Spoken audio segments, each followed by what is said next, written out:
Good Morning Business. Le grand plongeon de l'économie française au deuxième trimestre, le PIB a chuté de 13,8% selon les chiffres publiés ce matin par l'INSEE. Après déjà un recul au premier trimestre, ce chiffre marque l'entrée en récession de l'économie française. On va en parler avec Christian de Boissieu, vice-président du Cercle des économistes et professeur d'économie à Paris 1. Bonjour. Bonjour. Un commentaire sur ces chiffres, on attendait un peu plus. Le consensus Reuters était à 15,3, moins 15,3. C'est-à-dire un peu plus, c'est-à-dire un peu moins en fait. Un peu moins en fait, voilà. Mais c'est l'épaisseur du trait. C'est un plongeon considérable. D'après ce que je comprends, c'est le plongeon le plus important depuis la Deuxième Guerre mondiale. Depuis la fin de la Deuxième Guerre mondiale. Bon, c'est pas non plus une surprise. 2 mois et quelques de confinement. L'épargne qui s'est considérablement gonflée. Donc tout le débat des prochains mois, c'est de savoir si cette épargne va revenir dans le circuit. C'est la clé. Je pense que c'est une des clés. L'autre clé, c'est le plan de relance ou les plans de relance français et européens. Moi, je fais partie des gens qui considèrent qu'il aurait fallu bousculer le calendrier des plans de relance à la fois au niveau européen. Vous avez vu comme moi qu'au niveau européen, le plan de 750 milliards d'euros, il va démarrer en 2021. Parce qu'il devra tout d'abord être approuvé par le Parlement des 27. Oui, mais non, mais je comprends, moi je respecte les procédures démocratiques. Simplement, je dis, c'est maintenant qu'il y a le feu dans la maison du point de vue économique. Dans 6 mois, je ne sais pas dans quel état on sera. Effectivement. L'économie américaine, puisqu'on va faire un petit comparatif avec ce qui se passe ailleurs, elle est entrée en récession également, moins 32,9% pour le PIB américain au deuxième trimestre. Oui, ça veut dire qu'en rythme annuel, ils vont vers moins 9, quelque chose comme ça. Pas mal, si je puis dire. C'est grave aussi. C'est-à-dire, au fond, moi, dans la conjoncture mondiale, aujourd'hui, je n'ai pas vu vraiment une bonne nouvelle. Alors, il faut regarder les derniers chiffres chinois. C'est peut-être encore la Chine, le seul pays qui soit légèrement positif. Le dernier chiffre que j'avais en tête, c'est plus 1%, mais enfin, ça ne veut rien dire. On s'entraîne tous, à travers la mondialisation et l'interdépendance, vers le fond de la piscine. Au-delà du deuxième trimestre qui était négatif et on s'y attendait aux États-Unis, les derniers indicateurs laissent penser qu'après la reprise vigoureuse du mois de juin, l'économie donne à nouveau des signes de faiblesse. C'est le fameux scénario de la courbe en W. Ça va dépendre du sanitaire, là. Et clairement, l'économie est directement liée au sanitaire. Alors, j'espère qu'on va pouvoir éviter la deuxième vague, mais c'est pas gagné encore. Si je prends le cas de la France, s'il y a une relance, une reprise, si elle est confirmée, il y aura probablement des mesures de confinement sélectif. Je ne crois pas au confinement général. On ne peut pas revenir à ce qu'on a décidé au mois de mars.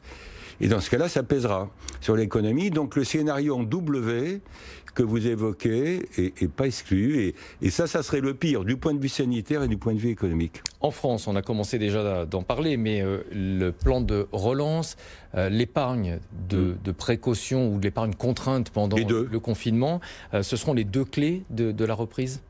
Oui, je l'ai dit, moi je pense que d'après les calculs de l'OFCE, il y a 75 milliards d'euros accumulés en supplément d'épargne entre le 17 mars et le 5 juillet. À cause du confinement, à cause de la crise de confiance, à cause des épargnes de précaution. Le cercle vicieux dans lequel nous sommes, c'est que nous avons une montée du chômage, nous avons déjà une montée du chômage, qui va gonfler les épargnes de précaution, qui va peser sur la consommation. Comment sortir de ces cercles vicieux ? Alors l'Allemagne a fait un plan de relance. Moi j'approuve le plan allemand dans son calendrier, parce qu'ils ont commencé au mois de juin, baisse temporaire de la TVA. Je ne suis pas sûr qu'il fallait faire la même chose en France. Baisser la TVA de manière temporaire, vous créez des distorsions dans le temps, je ne suis pas sûr que ça soit une bonne idée. Et puis ça coûte très cher pour des finances publiques qui sont déjà très mises à contribution très fortement. La TVA, c'est la première source de revenus. Bon, alors donc... pas nécessairement les mesures allemandes, mais le calendrier allemand. Moi, j'aurais été pour un plan de relance beaucoup plus net, au-delà des plans sectoriels qui ont été faits en faveur de l'aéronautique, du tourisme, etc. J'aurais été pour un plan général de relance, j'allais dire dès le mois de juin, dès maintenant, dès le mois de juin-juillet. Et là, on attend le 24 août. Monsieur le maire présentera en Conseil des ministres, j'imagine, d'abord, et puis ensuite au Parlement, etc., son plan de relance. Mais vous vous rendez compte du temps qu'il va falloir pour faire démarrer ce plan de relance vraiment un peu transversal, plus le calendrier européen dont je parlais, qui me paraît trop long. Est-ce qu'on a une peur excessive, selon vous, de la rentrée? Le gouvernement nous dit qu'il y aura entre 800 000 et 1 million de chômeurs de plus dans les prochains mois. Et si on avait une bonne surprise? Écoutez, tant mieux, moi je la prendrai comme telle. Mais c'est vrai que les 700 000 ou 800 000 jeunes qui arrivent diplômés, pas diplômés sur le marché du travail, alors, il y a eu le plan jeune, avec un certain nombre de mesures que je salue, qui sont favorables, prime à l'embauche, allègement de charges, etc., les mesures en faveur de l'apprentissage et de l'alternance, tout ça va dans le bon sens.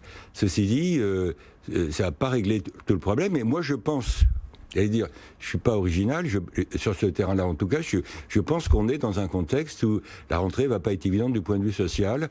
Chômage qui monte, augmentation des inégalités et augmentation de la pauvreté. Donc ça va être compliqué à gérer ce tournant du point de vue social et politique. La France est un pays qui historiquement offre l'une des meilleures protections sociales au monde et paradoxalement peut-être c'est aussi le pays où le sentiment d'inégalité, le sentiment d'injustice est le plus exacerbé. Oui, il y a un écart entre l'objectif et le subjectif, et ce qui compte, c'est souvent le subjectif, ce qui se passe dans la tête, c'est-à-dire qu'effectivement, après redistribution, il y a une partie des inégalités, simplement, des inégalités qui est corrigée.